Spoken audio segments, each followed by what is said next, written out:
calon guru penggerak angkatan 10 oleh Ibu Siti Anisah SPD. Dipersilakan.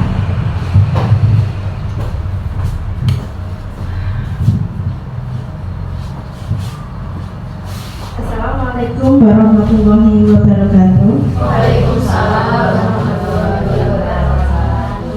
Kepada Ibu Darmin SPD selaku Kepala Sekolah SDN 1 Temporejo yang kami hormati, pada Bapak Ibu Guru SDN 1 Temporejo yang kami hormati.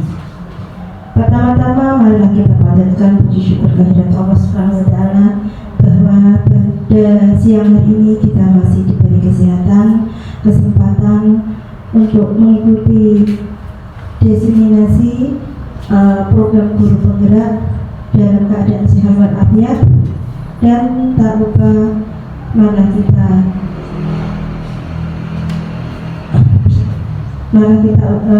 selalu kita aturkan sholawat dan salam kepada Nabi Muhammad Rasulullah SAW yang selalu kita nanti sahabatnya dia yang berakhir. Di sini saya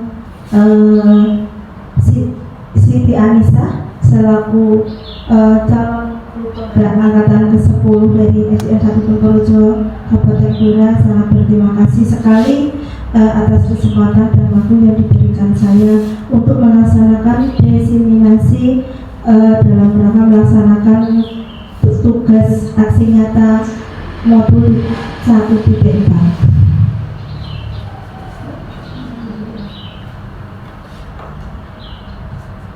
Assalamualaikum warahmatullahi wabarakatuh. Salam sejahtera dari Ibu.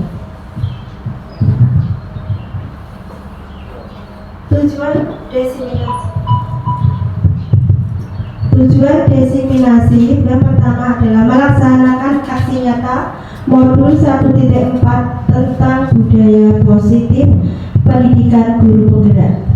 Yang kedua, melaksanakan praktek baik pada rekan sejawat tentang penerapan budaya positif di sekolah. Dan yang ketiga, berkolaborasi dengan Bapak Ibu Guru rekan sejawat dari SDN 1 Temporejo untuk melaksanakan dan mengembangkan beberapa budaya positif yang ada di sekolah dan yang sudah berjalan dengan baik.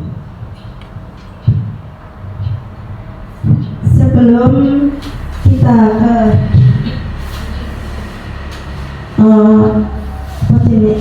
definisi atau topik pada siang hari ini, saya mohon pada Bapak Ibu Guru semuanya untuk meluangkan waktu sebentar, yaitu untuk merenungkan sejenak terkait tindakan atau hubungan yang pernah diterapkan selama ini, seberapa efektif dan dampak yang ditimbulkan, adakah cara lain yang bisa diterapkan. Mungkin selama ini Bapak Ibu Guru sudah melakukan atau membimbing dan melaksanakan kewajiban kita sebagai seorang pengajar. Di sini mungkin ada tindakan atau sesuatu yang perbuatan yang mungkin menurut Bapak Ibu Guru itu sudah sesuai dengan seorang pengajar. Jadi saya mohon beberapa menit Bapak Ibu Guru untuk merenungkan selama ini apa yang sudah dilaksanakan atau sesuatu yang mungkin menurut Ibu itu benar. Sudah Bapak Ibu Guru? Mungkin ada salah satu di Bapak Ibu Guru yang mau menyampaikan tindakan apa yang pernah Ibu Guru dan Bapak Guru laksanakan yang sampai sekarang masih teringat. Oh, saya pernah terhadap anak gini-gini, atau saya memberikan anak gini-gini. Apakah ada? Mungkin Bapak Ibu salah satu dari Bapak Ibu Guru. Terima kasih Bu Anis atas waktunya. Di sini saya ingin menceritakan konsekuensi atau hukuman atau sanksi yang pernah saya terapkan di kelas 6 ya, begini. Jadi kita itu kan punya kantin ya, Bapak Ibu, yang punya kantin. Kemudian saya pernah menjumpai beberapa murid saya itu malah membeli jajan di luar semacam itu. Kemudian setelah saya melihat ada tindakan seperti itu, kemudian saya sharing di dalam kelas, kalian di sini ada kantin semacam itu, kok malah membeli jajan di luar itu ya kondisi ya. Kemudian saya bersama murid saya coba membuat semacam kesepakatan kelas gitu. Artinya kita punya aturan di sini ada kantin, berarti kalian jajan di kantin sekolah, kecuali kalau jajan yang ada di kantin sudah habis, silakan bisa membeli di luar, itu tidak apa-apa. Itu pun masih yang batasnya itu di luar pagar, tidak sambil naik sepeda bisa kemana-mana, tidak seperti itu. Kemudian saya coba membuat kesepakatan kelas dengan murid-murid, kemudian kita dapatkan konsekuensi atau sanksi ya. Jika ada yang membeli jajan di luar, berarti nanti mentraktir satu kelas itu. Tapi kalau mentraktir satu kelas juga ada batasannya, Bu Anis. Takutnya nanti ada yang jajan 5.000, 1.000 semacam itu ya. Jadinya kita sepakati kalau ada yang melanggar ya, berarti harus mentraktir ya, istilahnya mentraktir satu kelas, tapi dengan nilai nominal hanya Rp1.000, jadi tidak begitu memberatkan. Alhamdulillah disepakati. Kemudian pernah satu kali melanggar gitu ya, terus ya kita harus melaksanakan konsekuensi tersebut.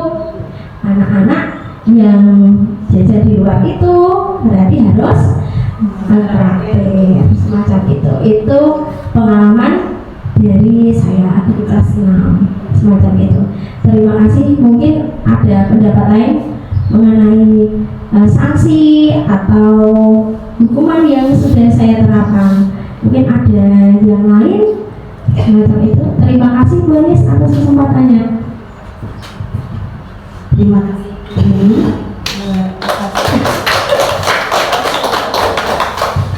Mungkin dari Bapak Ibu guru yang lain ada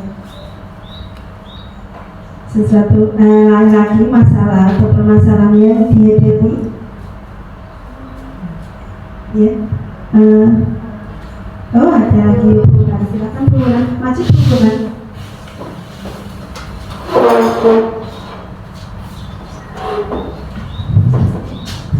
Ya, assalamualaikum warahmatullahi wabarakatuh. Saya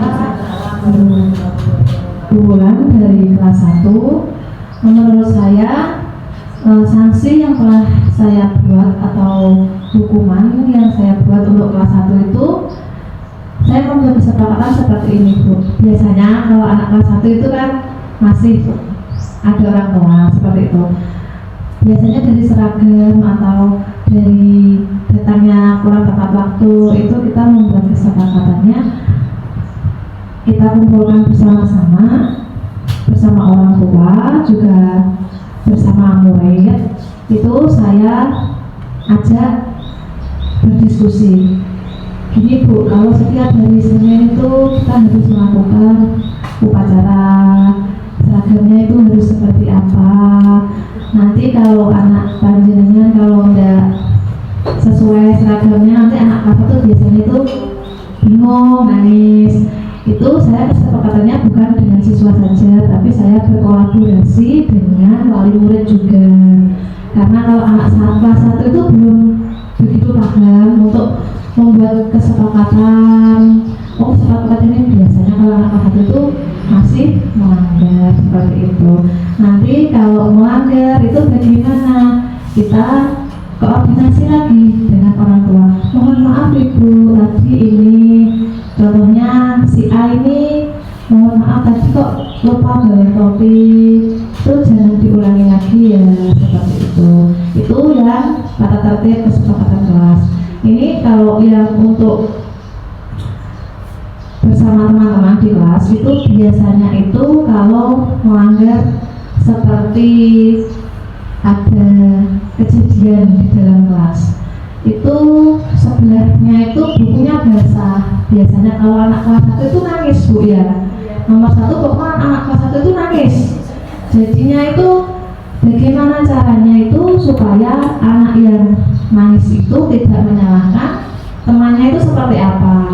Nah lalu saya sebagai guru itu bukan lalu menunjuk ini salah itu salah, tidak Bu, tapi saya menengahi ada apa ini ya kok anak ini menangis. Saya tanya kenapa menangis, oh buku saya basah Bu, tadi dibasahi sama teman sebangku saya. Kok bisa basah kenapa, ini menyenggol minumannya, seperti itu. Terus yang sebelahnya ini karena ketakutan dia juga ikut nangis, jadi anak kedua ini sama-sama nangis. Nah untuk menanggulangi nanti terjadi menangis tidak berhenti, saya menjadi manajer lah setidaknya. Saya tanya kamu tadi menyenggol air minum kamu itu tadi itu sengaja enggak? Oh saya tidak sengaja Bu. Nah yang menangis ini terima enggak dengan alasan si temannya yang bawa minum tadi? Ternyata yang bukunya basah itu juga menerima. Gak apa-apa Bu, tapi itu buku saya basah. Nah kalau bukunya basah bagaimana caranya biar bukunya kering? Saya hanya memfasilitasi mereka berdua agar mereka berdua ini tidak jadi pertengkaran. Bagaimana caranya basah ini bisa kering? Dijemur Bu. Oh ya silakan kalian berdua menjemur, bisa menjemur. Dengan waktu menjemur itu mereka berdua itu enggak jadi bertengkar, malah jadi bercanda, malah saling minta maaf, enggak apa-apa, seperti itu Bu. Jadi menurut saya sebagai seorang guru, kita itu tidak boleh menuduh si A, si B, tapi kita hanya memfasilitasi, hanya memanajerial siswa itu agar tidak terjadi pertengkaran. Oke, seperti itu. Terima kasih Bu Lani. Terima kasih Bu Lan dan Bu Yuni. Jadi di setiap kelas, ya, kelas besar, kelas kecil itu pasti ada masalah yang berbeda. Jadi contoh dari kelas Bu Yuni sudah berbeda dengan dari kelas Bu Lan yang kelas 1. Ya.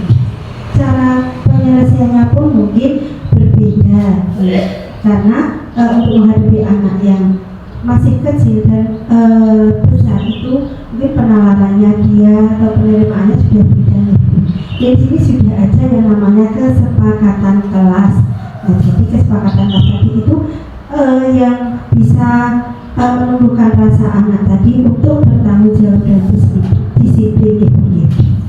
Jadi kenapa tadi saya mohon pada ibu guru untuk merenungkan peristiwa yang telah terjadi.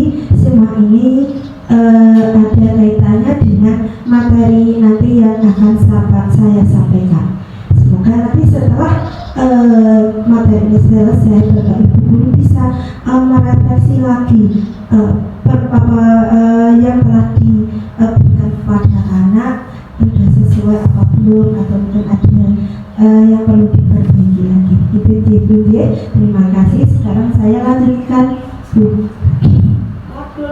modul 1.1 yaitu Filosofi Pendidikan Nasional Ki Hajar Dewantara. Filosofi Pendidikan Nasional Ki Hajar Dewantara itu mencakup ada 8 di sini. 1. Dasar pendidikan Ki Hajar Dewantara menuntun. Yang kedua, dasar pendidikan Ki Hajar Dewantara kodrat anak merdeka dan bermain. Ketiga, pendidikan yang berpihak pada anak. Keempat, dasar pendidikan Ki Hajar Dewantara bukan tabula rasa. Yang kelima, dasar pendidikan Ki Hajar Dewantara budi pekerti. Yang keenam, dasar pendidikan Ki Hajar Dewantara petani. Yang ketujuh, relevansi filosofis pendidikan Ki Hajar Dewantara, pesan kunci.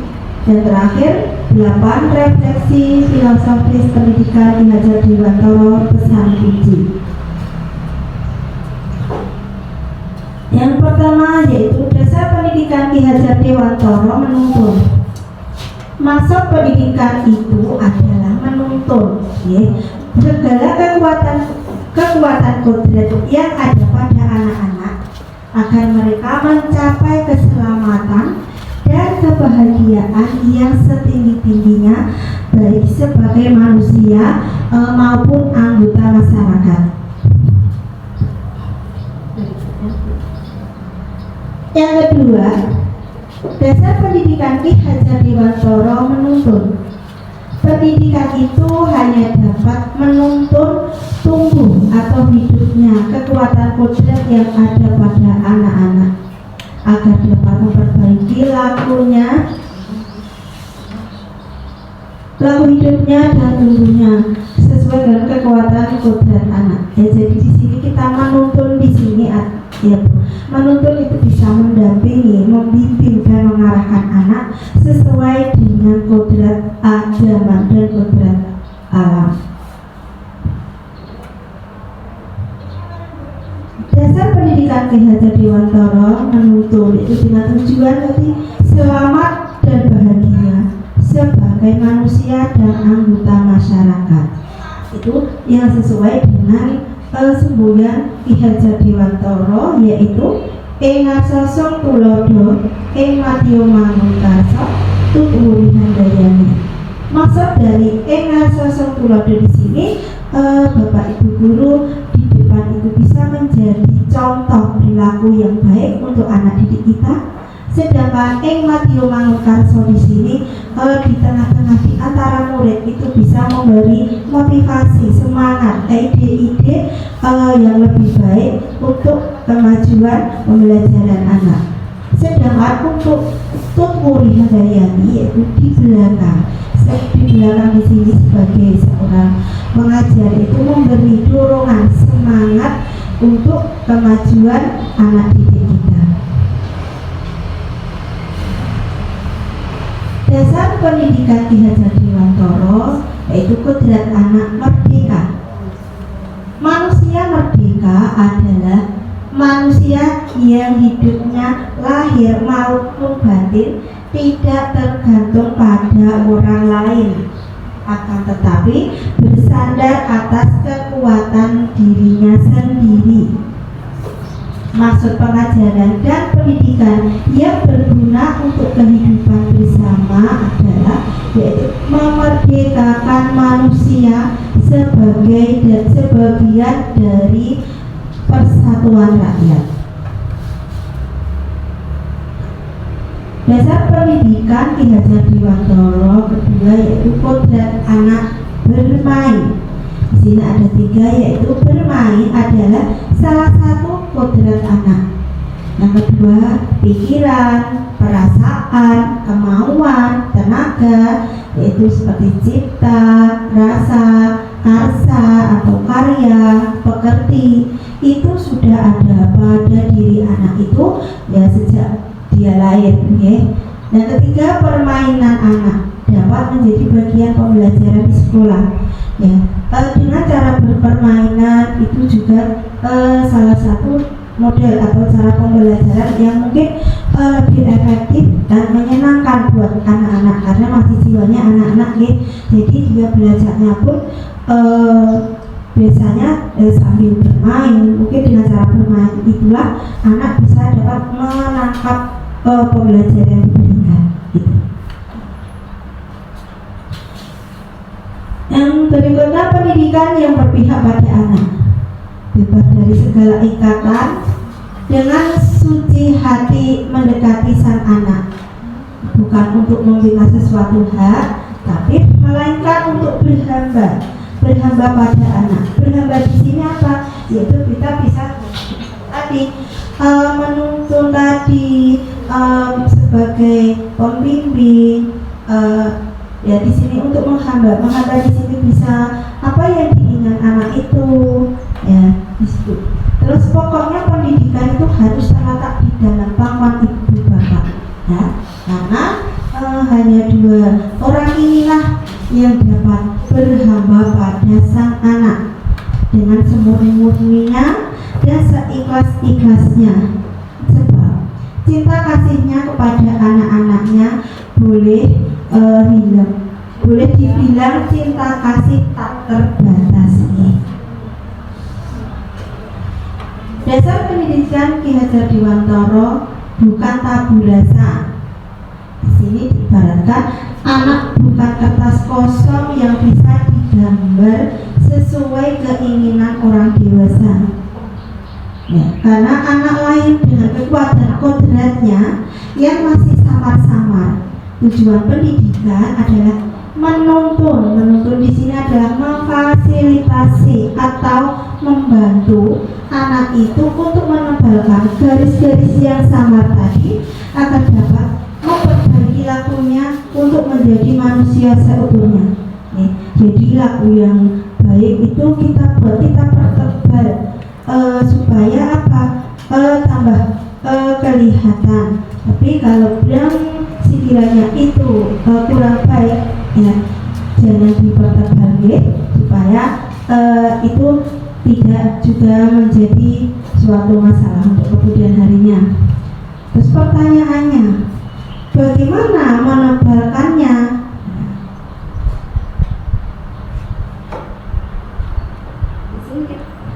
Pendidikan itu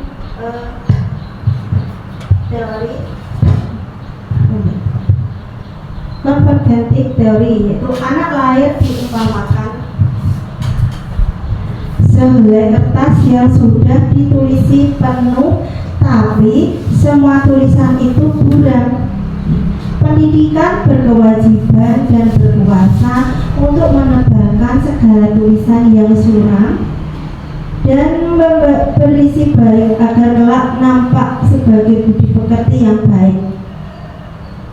Segala tulisan yang mengandung arti jahat atau kurang baik hendaknya dibiarkan agar jangan menjadi tebal, bahkan nanti jika bisa dibikin lebih suram biar tidak kelihatan tulis-tulis. Terus pendidikan hanya tuntunan di dalam hidup tumbuhnya anak-anak.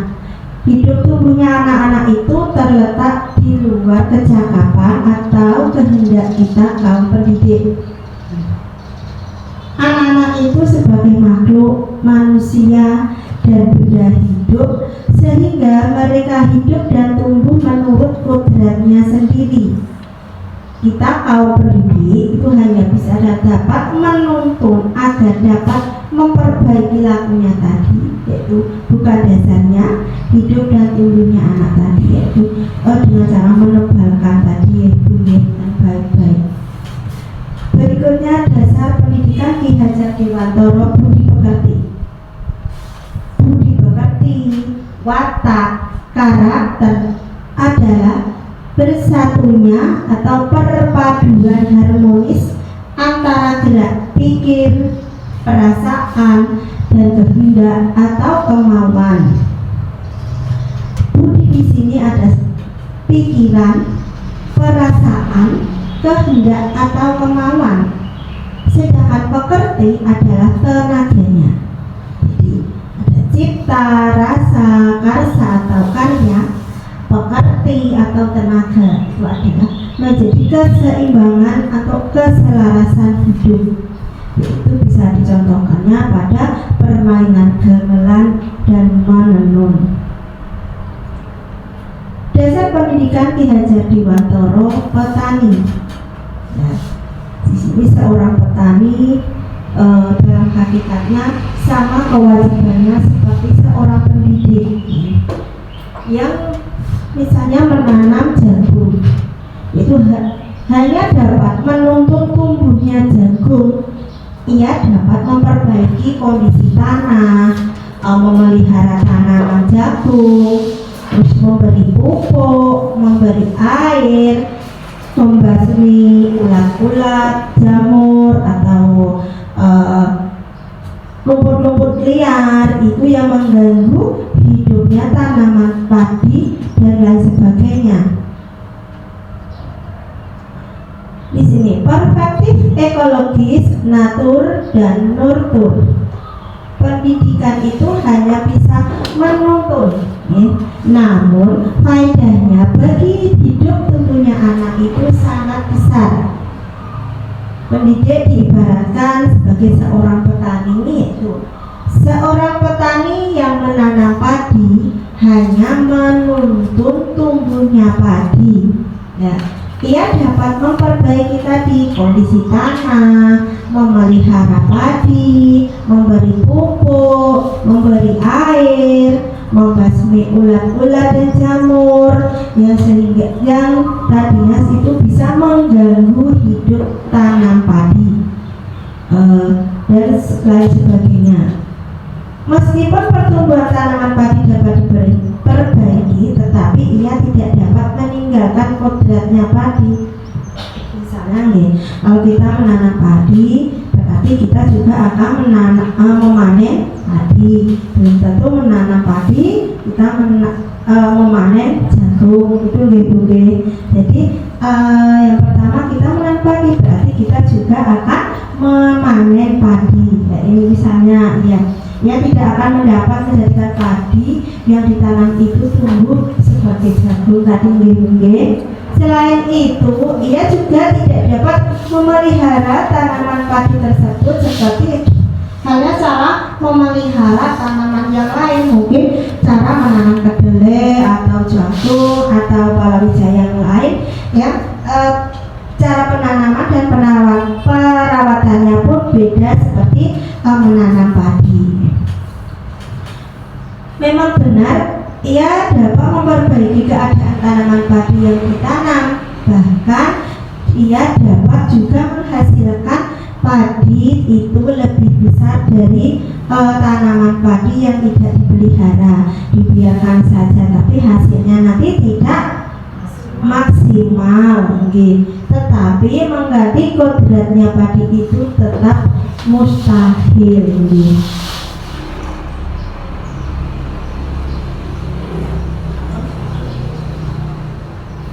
Perspektif ekologis, natur dan nurtur. Perlu tidaknya pendidikan atau tuntunan ibarat perlu tidaknya pemeliharaan tanaman. Ini tadi kalau sebutir jagung yang baik, ibu, dasarnya bibitnya sudah baik, dasar jatuhnya pada tanah yang baik pula, banyak airnya, mendapat sinar matahari yang cukup, pemeliharaan dari petani tentu akan mendapat lebih baik, ya. Tapi sebaliknya kalau tidak ada pemeliharaan yang baik, sedangkan tanahnya juga kurang subur atau tidak baik, tempatnya sinar mataharinya juga kurang, ya. Atau kekurangan air, tidak dipupuk, maka biji jagung itu pun walaupun dasarnya baik, yaitu tidak akan dapat tumbuh dengan baik karena apa? Pengaruh keadaannya, ya. Sebaliknya kalau sebutir jagung tidak baik, dasarnya tidak baik, tetapi ditanam dan dipelihara dengan baik oleh Pak Tani, maka biji jagung itu bisa berubah tumbuh menjadi lebih baik dari biji jagung yang juga tidak baik dasarnya. Itu tadi contoh dari kehidupan tahun itu. Sekarang kita ke relevansi filosofi pendidikan Ki Hajar Dewantara, pesan kunci. Maksud pendidikan itu adalah menuntun, ya tadi sudah disambungkan dari awal tadi, menuntun ke segala kekuatan kodrat yang ada pada anak-anak agar mereka dapat mencapai keselamatan dan kebahagiaan yang setinggi-tingginya, baik sebagai manusia maupun anggota masyarakat. Menurut Ki Hajar Dewantara di sini menuntun dan sesuai dengan pendidikan abad 21 di sini, menuntun bisa kolaborasi, kritis, reflektif, kognitif, komunikatif, kreatif, dan inovatif. Sedangkan selamat dan bahagia di sini menurut abad 21 ada well-being. Yang kedelapan, refleksi filosofis pendidikan Ki Hajar Dewantara, pesan kunci. Yang pertama, guru dan murid berkolaborasi untuk menginisiasi atau menciptakan kedalaman rasa takjub dan kasmaran, spiritual, intelektual, dan sosial itu untuk mencapai keselamatan dan kebahagiaan sebagai manusia. Siswa dan guru merdeka belajar yang berkolaborasi bersama menggali dan mengembangkan potensi siswa dan mengakomodasi karakteristik masing-masing untuk mewujudkan standar well-being. Itu di sini Ki Hajar Dewantara membahasnya dari selamat dan bahagia. Ya. Sekarang kita masuk pada modul 1.2. Nilai dan peran guru penggerak. Di sini nilai peran dan guru dalam guru penggerak itu peran dan nilainya dalam guru penggerak di sini ada mandiri, reflektif, kolaboratif, mendorong, inovatif, dan berpihak pada murid. Mandiri di sini yaitu kita diusahakan untuk mandiri, belajar menggali apa yang ada pada diri kita sendiri, yaitu dengan cara mengikuti seminar, diskusi, tapi dari keinginan diri sendiri, tanpa ada mungkin harus ditugaskan atau ditunjuk gitu. Yang kedua, reflektif, yaitu reflektif sini harus bisa memilih atau mungkin kita mendapat pengalaman baru dan yang lama kita gabungkan itu untuk mengambil suatu keputusan gitu.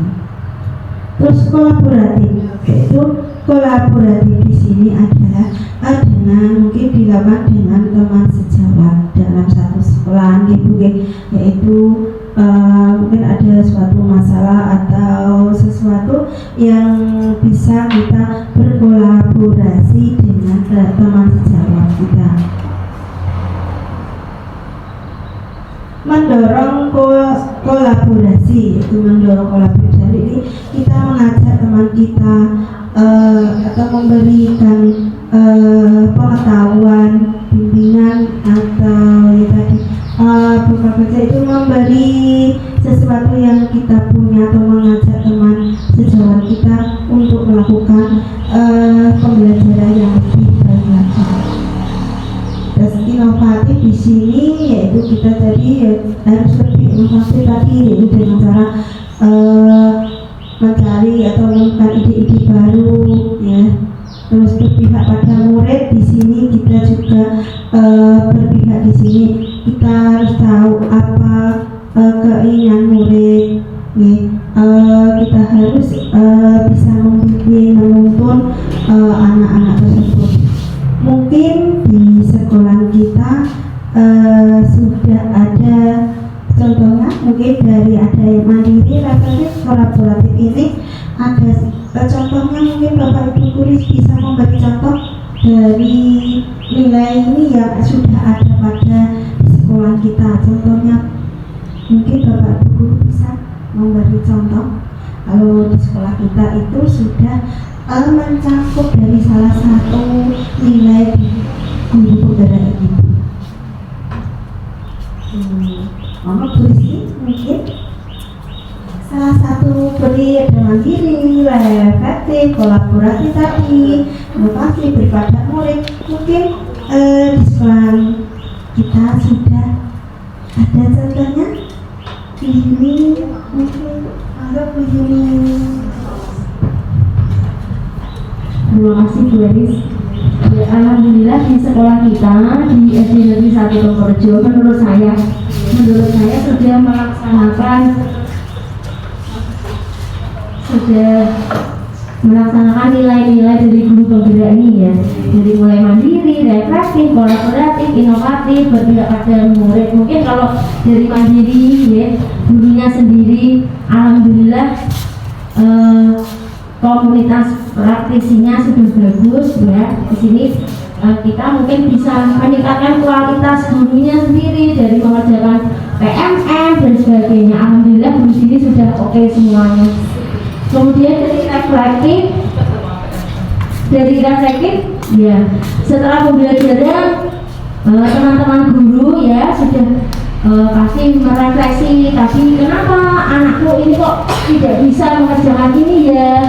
Nah kemudian saling sharing dengan teman, anakku ini kok tidak bisa ya video perkalian ini, kenapa? Nah, itu sudah masuk ke dalam kolaboratif. Kemudian untuk inovatif di sini sudah sangat luar biasa sekali, sudah inovasi dalam pembelajaran, dalam apa itu namanya program-program sekolah sudah oke. Contohnya kalau dalam pembelajaran mungkin saya pernah melihat Bu Ani sendiri ya, inovasinya luar biasa, mengajak muridnya apa itu pelajaran matematika dengan menggunakan dadu, itu sudah inovasi. Itu contoh yang saya tahu dari Bu Ani itu contohnya. Kemudian kalau berpihak pada murid, tentunya kita selalu memperhatikan kebutuhan anak, istilahnya memanusiakan manusia ya.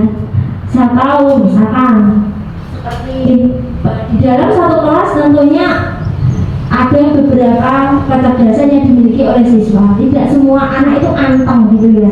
Seperti murid saya contohnya, ada yang memiliki kinestetik tinggi. Lah, bagaimana caranya supaya dia memaksimalkan kinestetikanya itu? Misalnya kita dengan pembelajaran yang lebih itu memaksimalkan geraknya dia dengan misalkan kita ajak praktek, eksperimen, bermain drama, semacam itu.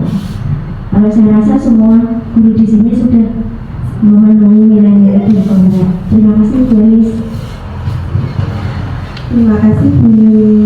Jadi dari tadi apa yang dipaparkan Bu ini, ternyata sekolah kita itu sudah mencakup nilai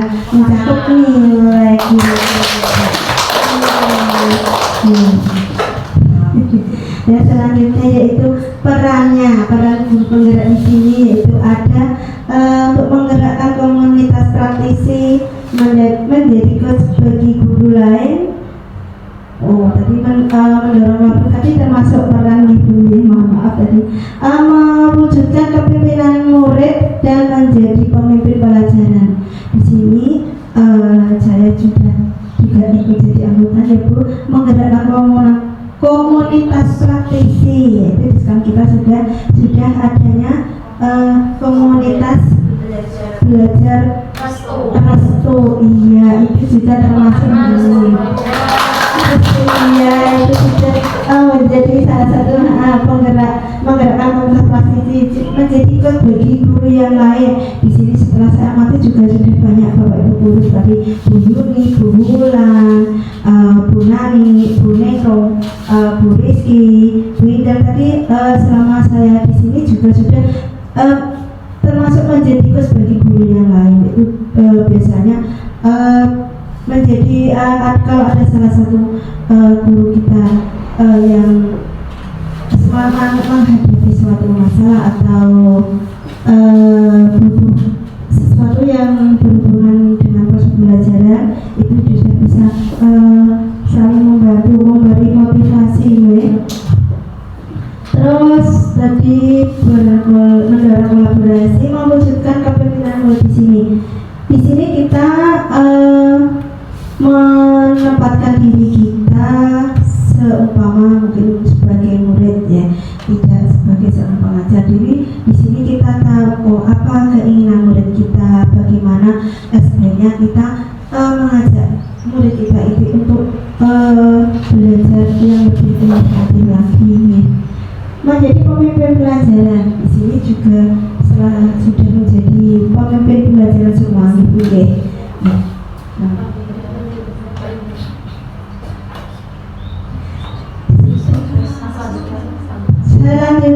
adalah profil pelajar Pancasila.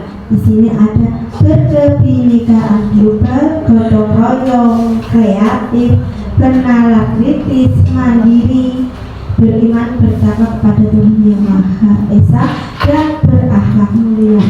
Beriman dan bertakwa kepada Tuhan Yang Maha Esa dan berakhlak mulia di sini mencakup yaitu akhlak beragama, akhlak pribadi, akhlak kepada manusia, akhlak kepada alam, dan akhlak bernegara. Terus sedangkan berkebinekaan global itu mengenai mengenal dan menghargai budaya, ya. Komunikasi dan interaksi antar budaya, reflektif dan tanggung jawab terhadap pengalaman kebinekaan, berkeadilan sosial. Di sini tadi yaitu kita menghargai budaya dari suku lain, menghormatinya, yaitu mengenalkannya kepada suku atau orang lain yang berbeda dengan kita. Itu juga termasuk kebinekaan global. Terus bergotong royong, yaitu kolaborasi kepedulian. Ini juga sudah berjalan di sekolah kita, yaitu saling berkolaborasi dan bergotong royong. Jadi kreatif di sini yaitu menghasilkan gagasan orisinal, menghasilkan karya dan tindakan yang orisinal, memiliki keluasan berpikir dalam mencari alternatif solusi dan permasalahan. Yaitu biasanya yang kita lakukan yaitu dalam proses pembelajaran boleh. Tapi juga saya kira di sini juga sudah melaksanakan boleh memiliki keluasan berpikir dalam mencari alternatif jika terjadi permasalahan. Terus bernalar kritis, yaitu memperoleh dan memproses informasi dan gagasan, menganalisa dan mengevaluasi penalaran, merefleksi dan mengevaluasi pemikirannya sendiri. Sedangkan mandiri di sini adalah pemahaman diri dan situasi atau regulasi diri.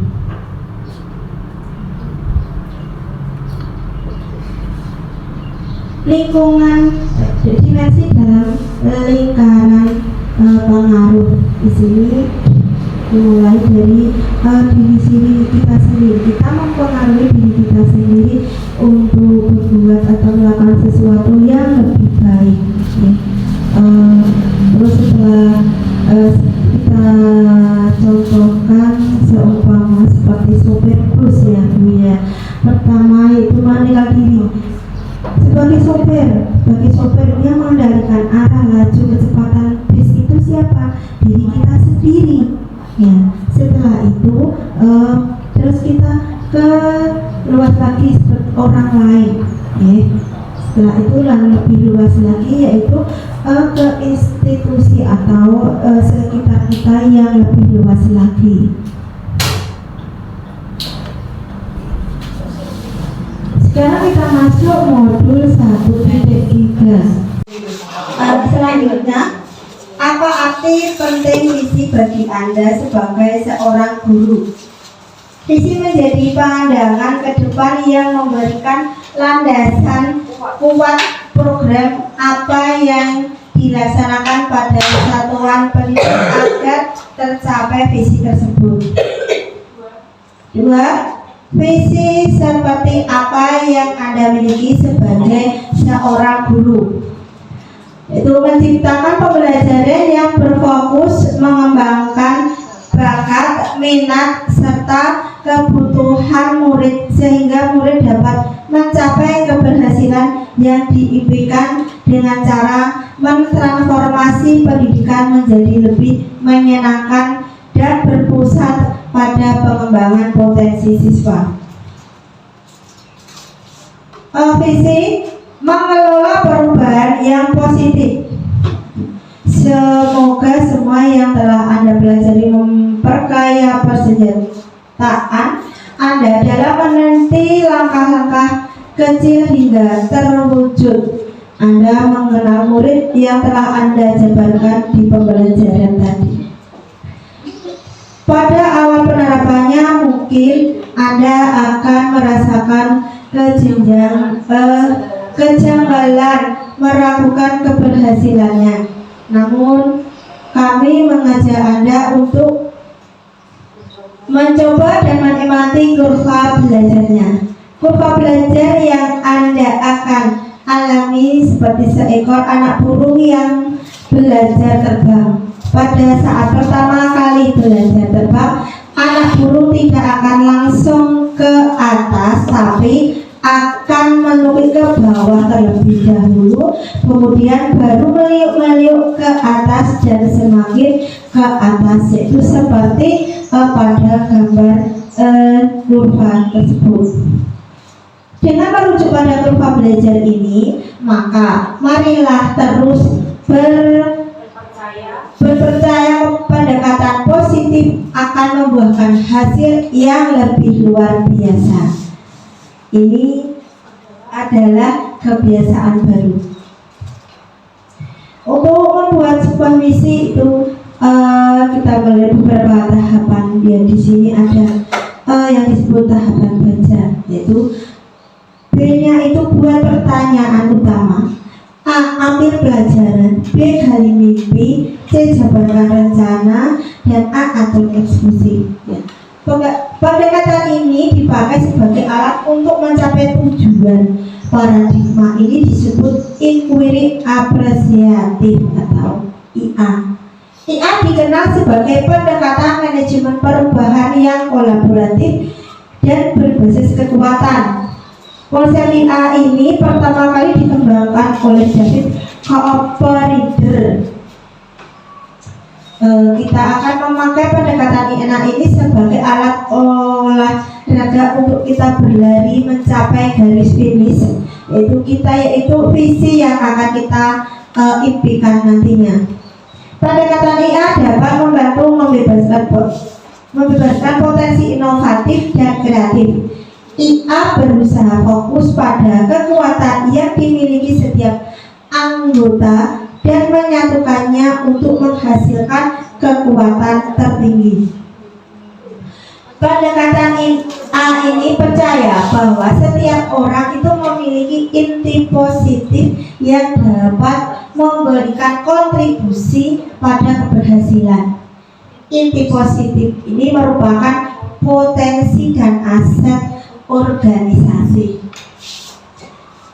Sekarang kita masuk pada modul 1.4, yaitu budaya positif, yaitu eksplorasi konsep. Ada 6. 1. Perubahan paradigma dari stimulus respon ke teori kontrol. Kedua, kebutuhan dasar manusia. Ketiga, arti disiplin. Dan 3. Motivasi perilaku manusia. Keempat, keyakinan kelas, hukuman dan penghargaan. Kelima, posisi kontrol. Dan keenam, segitiga restitusi. Perubahan paradigma stimulus respon, itu teori kontrol di sini. Bisakah kita mengontrol seseorang? Nah, di sini antara stimulus respon dan teori kontrol, yaitu mencoba mengubah orang agar berpandangan sama dengan kita. Jadi kalau di teori kontrol, yaitu kita berusaha memahami pandangan orang tentang dunia, yaitu berlaku buruk dilihat sebagai suatu kesalahan. Kalau di teori kontrol, yaitu semua perilaku memiliki tujuan. Pada stimulus respon, yaitu yang lain bisa mengontrol saya. Di teori kontrol itu hanya Anda yang bisa mengontrol diri Anda sendiri. Pada stimulus respon berikutnya, yaitu pemaksaan ada pada saat bujukan yang gagal. Tapi di teori kontrol, yaitu kolaborasi dan konsensus menciptakan pilihan-pilihan baru. Yang terakhir yaitu model berpikir menang atau kalah. Jadi di teori kontrol, yaitu model berpikir yaitu menang dan menang. Di sini ada kebutuhan dasar manusia. Ada 5 kebutuhan dasar manusia, yaitu bertahan hidup, penguasaan atau power, kebebasan atau freedom, kesenangan atau fun, dan cinta kasih atau rasa memiliki dan dimiliki, belonging. Di sini ada contoh kasus, yaitu ada Ibu Fani dulu di kelas 2 sedang bingung karena mendapatkan keluhan dari beberapa murid tentang sikap rasa. Dia itu selalu meminta makanan kepada teman-temannya.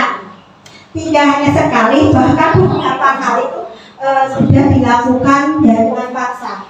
Jika ada di situasi seperti ini, apa yang Anda lakukan? Ini contoh kasusnya. Ini akan bisa diterapkan dalam tadi satu.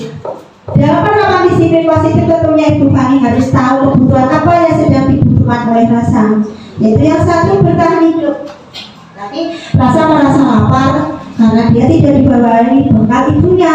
Jadi rasa tadi mengambil bekal makanan temannya yang lain. Untuk apa? Yaitu untuk mempertahankan hidup supaya dia bisa kenyang dan tidak kelaparan. Yang kedua yaitu dia masih membutuhkan kasih sayang dan rasa diterima. Di sini dari temannya tadi, nasinya diambil, teman itu pasti akan merasa kecewa, dia menangis. Nah, setelah itu dia akan memberitahu kepada ibu guru. Nah, ibu guru pun selanjutnya akan memberitahu pada siapa? Kepada orang tua rasa. Kenapa dia tidak dibekali? Nah, itu adalah contoh dari kalau rasa itu masih kurang kasih sayang dan perhatian. Ya, jadi dengan dia mengambil nasi itu supaya dia diperhatikan orang tua, guru dan temannya. Kebebasan. Di sini dia merasa bosan. Kenapa? Bekal yang dibawanya itu saja. Mungkin nasi sama tempe terus, atau nasi sama tahu, dan temannya mungkin ada yang nasi sama ayam, ikan, telur, kentaki. Jadi dia merasa apa? Dia merasa bosan. Ya, jadi dia dengan keisengannya tadi dia mengambil punya temannya. Dia merasa apa? Ingin bebas tadi. Terus kesenangan. Dari hanya keisengannya ini dia merasa senang, yaitu dengan cara menjahili temannya tadi, mengambil bekalnya. Jadi dia merasa ada kepuasan tersendiri di sini. Kekuasaan. Dengan ini dia merasa hebat, merasa menang karena dia bisa mengambil bekal temannya. Jadi itulah contoh kasus dari rasa tadi. Lalu motivasi perilaku manusia. Contohnya di sini dia ada motivasi internal, motivasi dan internal atau tujuan disiplin positif. Satu contohnya untuk menghindari tindak nyamanan, ketidaknyamanan atau hukuman. Apa yang akan terjadi apabila saya tidak melakukannya? Nah, pertanyaan itu biasa tuh muncul, dan itu dia mengharapkan sesuatu dari luar, mungkin mengharapkan atau reward. Itu termasuk motivasi eksternal. Yang kedua, untuk mendapatkan imbalan, yaitu seperti apa yang akan saya dapatkan apabila saya melakukan sesuatu yang nanti akan mendapatkan imbalan atau hadiah. Itu juga termasuk motivasi eksternal. Yang ketiga, untuk menghargai diri sendiri, menjadi insan sesuai harapan diri sendiri. Contohnya, saya akan menjadi orang yang seperti apa? Seperti apabila saya melakukannya. Itu keinginan dari diri sendiri, bukan mengharapkan imbalan atau hadiah. Itu termasuk motivasi internal atau tujuan disiplin positif. Ada budaya positif, jadi peraturan kelas. Dalam suatu kelas ini ada peraturan kelas atau keyakinan kelas, itu biasanya tadi seperti yang telah dicontohkan dari tadi. Pertama ada Bu Yuni dan Bu Wulan tadi, itu sudah ada yang namanya peraturan kelas, terus menjadi keyakinan kelas, terus ini menjadi lingkungan yang lebih positif dan budaya positif. Itu peraturan kelas di sini, yaitu kita bukan kesepakatan bersama sih yang dilaksanakan oleh semua warga di kelas itu. Ya. Terusnya untuk membangun budaya yang positif, sekolah perlu menyediakan lingkungan yang positif juga, yaitu seperti nyaman, aman, agar murid-murid itu mampu berpikir, bertindak, dan menciptakan dengan merdeka, mandiri, dan bertanggung jawab. Salah satu strategi yang perlu ditinjau ulang adalah bentuk disiplin yang dijalankan selama ini di sekolah-sekolah kita. Di sini ada keyakinan kelas, hukuman, dan penghargaan. Mengapa tidak peraturan saja? Mengapa harus ada keyakinan kelas? Ya. Apa bedanya peraturan dan keyakinan? Di sini, mengapa kita melakukan peraturan harus menggunakan helm bila mengendarai kendaraan roda 2? Mengapa kita juga harus memiliki peraturan 3M, yaitu memakai masker, mencuci tangan, dan menjaga jarak? Ketika mengapa kita memiliki peraturan harus datang tepat waktu pada saat mengikuti pelatihan atau pada saat masuk sekolah? Untuk mendukung motivasi intrinsik dan kembali ke nilai-nilai atau keyakinan-keyakinan, lebih menggerakkan seseorang dibandingkan mengikuti serangkaian peraturan-peraturan yang ada. Di sini keyakinan kelas sebagai fondasi atau dasar dan arah tujuan sebuah kelas atau sekolah yang akan menjadi landasan dalam memecahkan konflik atau masalah di dalam sebuah kelas. Biasanya di dalam kelas itu pasti ada suatu masalah seperti tadi dulu nih ada tadi sudah ada kesepakatan kelas gitu deh. Nah itu tadi juga biasanya masih ada yang melanggar atau yang mentaati. Ya itu harus kita jelaskan kepada anak. Kalau sudah keyakinan kelas dan sepakati itu tidak boleh dilanggar. Kalau dilanggar nanti akan dapat sanksi. Peraturan dan keyakinan kelas atau menilai kebajikan yang dituju di sini. Sebenarnya selalu kembalikan buku ke tempatnya. Itu termasuk peraturan. Dilarang mengganggu orang lain. Ya, hadir di kelas 15 menit sebelum pembelajaran dimulai. Dilarang melakukan kekerasan, dilarang menggunakan narkoba, bergantian atau menunggu giliran, gunakan masker, jangan berlari di kelas atau koridor. Kalau keyakinan kelas dan nilai kebajikan yang dituju yaitu tadi selalu kembalikan buku ke tempatnya, yaitu sebuah tanggung jawab. Dilarang mengganggu orang lain, tadi menghormati orang lain dan diri sendiri. Hadir tepat waktu, yaitu masuk sekolah 15 sebelum pembelajaran mulai, itu adalah menghormati atau komitmen kepada tujuan, yaitu berkomitmen dari tadi keyakinan kelas. Dilarang melakukan kekerasan, yaitu demi keselamatan dan menghormati orang lain. Dilarang menggunakan narkoba, yaitu masuk kesehatan, bergantian atau menunggu giliran, itu juga menghormati orang lain atau kesabaran kita. Gunakan masker, yaitu termasuk kesehatan, keselamatan, dan kepedulian pada orang lain. Jangan berlari di teras atau koridor, itu demi keselamatan dan keamanan, juga kepedulian. Dihukum oleh penghargaan. Ibu berarti sudah pernah ya, mungkin ada anak didik bapak ibu guru yang dihukum tapi dengan cara memberi penghargaan. Itu dengan cara itu juga nanti akan pengaruh, yaitu pengaruh dalam jangka pendek dan dalam jangka panjangnya nanti, yaitu bisa penghargaan lebih besar hukumannya. Penghargaan bisa mengurangi ketepatan, penghargaan juga tidak efektif, penghargaan merusak hubungan. Sini di antara menghukum tadi ya. Perbedaan hukum dan konsekuensinya.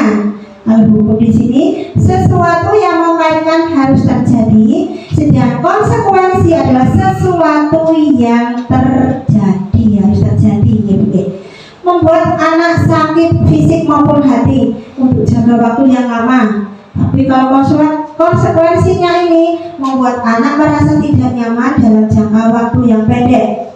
Anak membenci kedisiplinan. Hukuman itu dari ibu. Kalau konsekuensi, anak menghargai disiplin. Di situ ada paksaan, tapi kalau di konsekuensi yaitu menjadi stimulus atau tanggapan. Mendorong anak menyakiti diri sendiri, yaitu konsekuensi adalah mendorong anak agar mudah menyesuaikan diri. Pada hukuman yaitu konsep diri yang buruk, pada konsekuensi ada konsep diri yang baik. Anak belajar untuk menyembuhkan kesalahan, tapi di konsekuensi yaitu anak belajar untuk mematuhi peraturan. Hukuman yaitu marah, rasa bersalah, dipermalukan, merasa tidak dihargai. Tapi kalau pada konsekuensi itu kehilangan hak, dibuat tidak nyaman, atau diasingkan untuk sementara waktu, atau dia merasa sendiri kalau dia itu sudah melakukan kesalahan.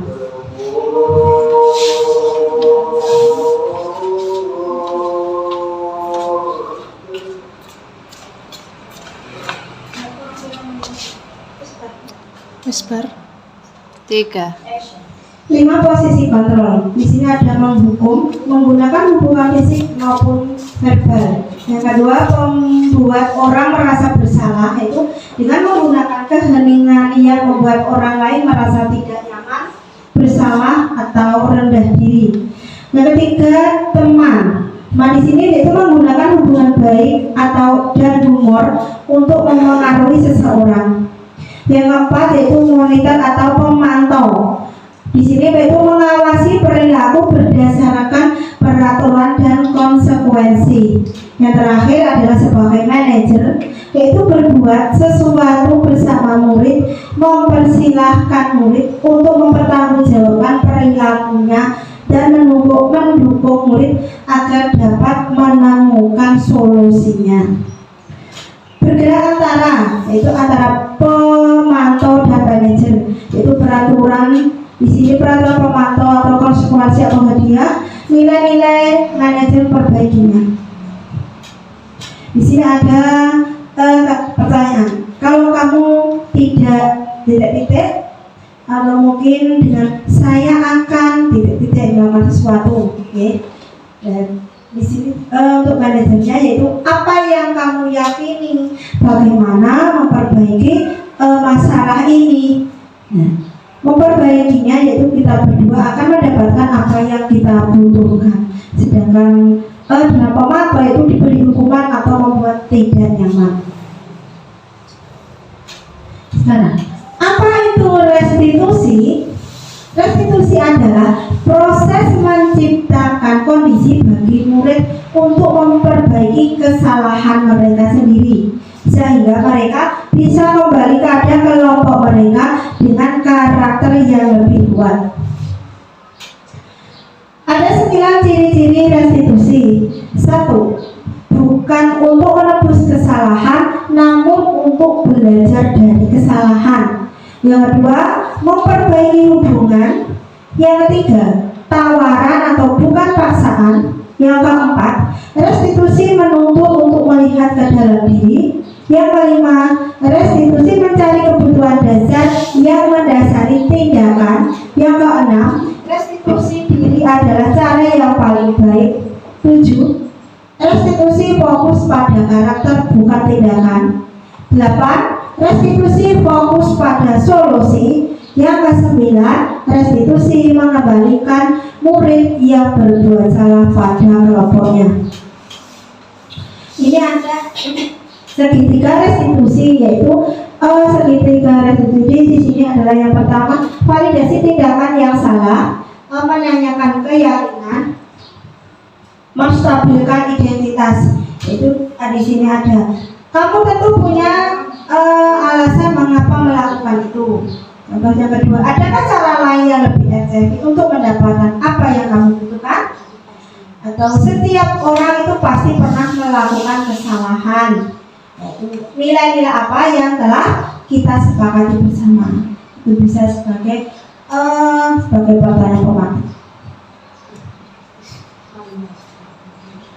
Guru penggerak memahami restitusi sebagai salah satu cara menanamkan disiplin positif pada murid sebagai bagian dari budaya positif di sekolah. Proses ini meliputi 3 tahap dan setiap tahapnya berdasarkan pada prinsip penting dari teori kontrol, yaitu 1. Langkah-langkah dan teori kontrolnya yaitu 1. Menstabilkan identitas, 2. Validasi tindakan yang salah, 3. Menanyakan keyakinan. Teori kontrolnya yaitu kita semua akan melakukan hal terbaik yang bisa kita lakukan.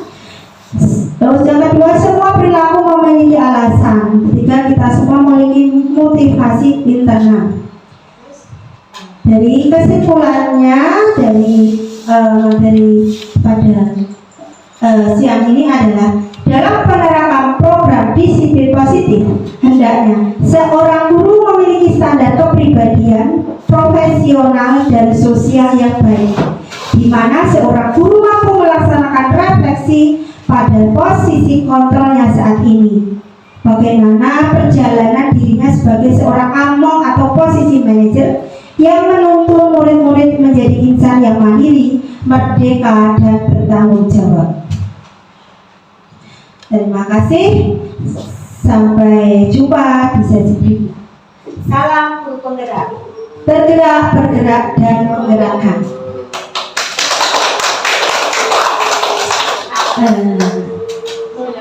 Mungkin ya dari Bapak Ibu dulu mohon bisa memberikan tanggapan atau masukan. Rizky mampu dulu.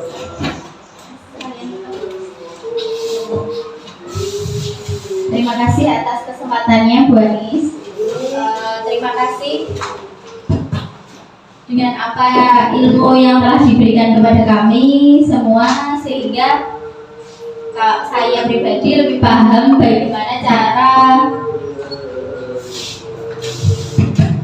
bagaimana cara mindfulness untuk mendidik anak dengan karakter yang berbeda-beda.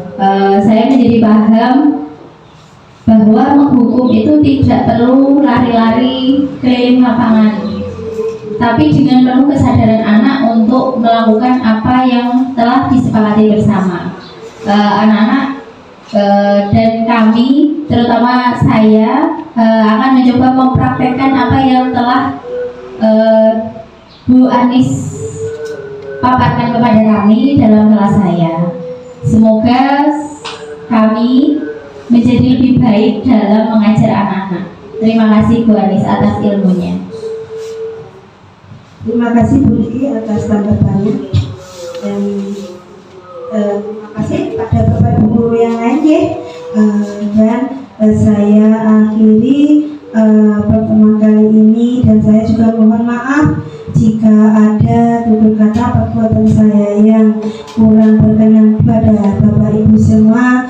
Saya mohon maaf sebesar-besarnya, dan saya juga berterima kasih sekali atas waktu yang telah diluangkan untuk diseminasi saya pada hari ini.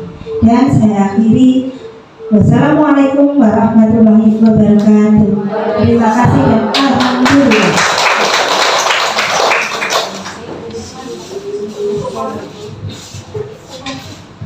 Demikianlah diseminasi oleh calon guru penggerak angkatan 10 Ibu Siti Anissa SPD SC.